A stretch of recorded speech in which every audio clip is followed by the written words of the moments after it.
Hi అండి, welcome to అమ్మమ్మ వంటింటి రుచులండి. ఈరోజు నేను చేయబోయే స్పెషల్ పప్పు మామిడికాయ అండి. పప్పు అంటే ఇప్పుడు కందిపప్పు అండి. ఇప్పుడు అన్నీ కొత్త పప్పులు వస్తాయి కదండి, మామిడికాయలు కూడా సీజన్ కదా, అందుకని పప్పు మామిడికాయ వేసి మీకు చూపిస్తానండి. వంటింట్లోకి వెళ్ళిపోదాం, వచ్చేయండి. ఒక కుక్కర్ తీసుకోండి. కుక్కర్ తీసుకుని ఇదిగోండి కందిపప్పు ఒక కప్పు తీసుకున్నానండి. కప్పు తీసుకుని దాన్ని 2 సార్లు బాగా కడుక్కోండి.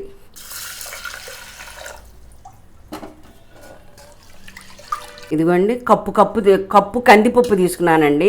ఆ కప్పుకి ఒక కప్పుకి 3 కప్పులు వాటర్ పోసుకోండి.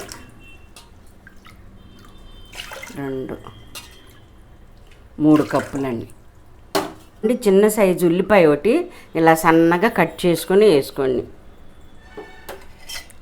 2 పచ్చిమిరపకాయలండి ఇలా చీలికలు చేసి ముక్కలు చేసి వేసుకోండి. ఇప్పుడు మామిడికాయనండి మీరు డైరెక్ట్ దానిలోకి వేసారనుకోండి పప్పు ఉడకదనమాట.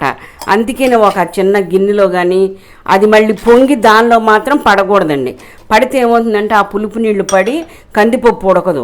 దీనిలో నీళ్లు పొయ్యి అవసరం లేదండి.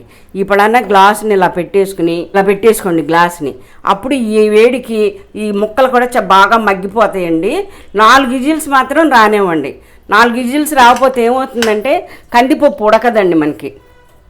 ఇదిగోండి గ్యాస్ వెలిగించుకుందామండి. గ్యాస్ వెలిగించుకుని ఇలా కుక్కర్ పెట్టేసుకుని 4 విజిల్స్ రానిద్దాం. పప్పు ఉడికిందో లేదో చూసుకుందామండి. పైన వెయిట్ కొంచెం కదిలిస్తే ఎదురుతా ఇదవకుండా ఉంటుందండి కుక్కర్ మూత. ఇదిగోండి చూసారా ఎంత బాగా ఉడికిందో.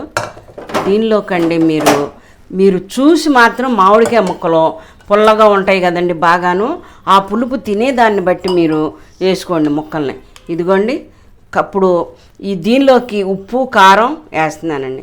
1/2 స్పూన్కే వేసానండి. పచ్చిమిరకాయలు వేసాం కదండి, అందుకని కారం మాత్రం 1/2 స్పూనే వేస్తున్నాను. స్పూన్కి మాత్రం సాల్ట్ వేస్తున్నానండి. ఇది కూడా కొంచెం సేపు పచ్చివాసన పోయేవారికి 1 నిమిషమేనండి, ఎక్కువ అవసరంలా.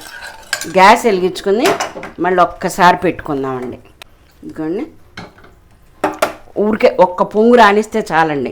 కారం పచ్చిది కదండి, అందుకని పచ్చి వాసన వస్తుందని. ఉడికే లోపండి మనం గ్యాస్ వెలిగించుకొని గిన్నె పెట్టుకుని ఇదిగోండి నెయ్యి వేసుకోవచ్చండి మీరు, లేకపోతే ఆయిల్ అన్నా వేసుకోవచ్చండి.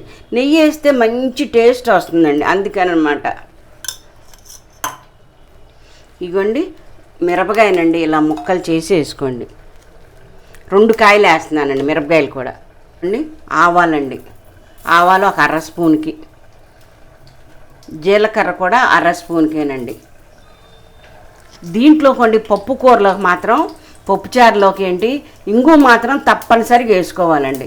అది వేసుకుంటేనే మంచి టేస్ట్ వస్తుందండి. ఇప్పుడు పసుపు వేసుకుందామండి.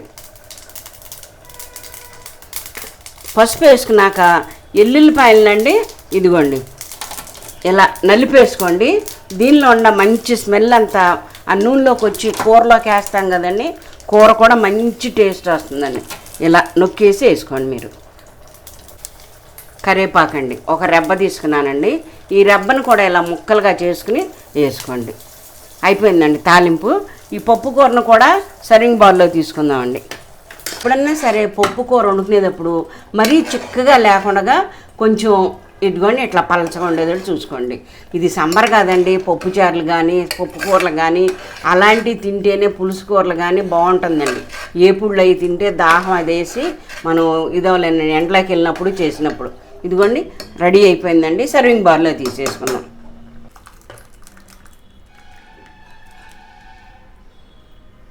తిరమాత చేసుకుని అట్టి పెట్టుకున్నాం కదండి, ఈ తిరమాతను కూడా కర్రీ పైన ఇలా వేసేస్తున్నాను.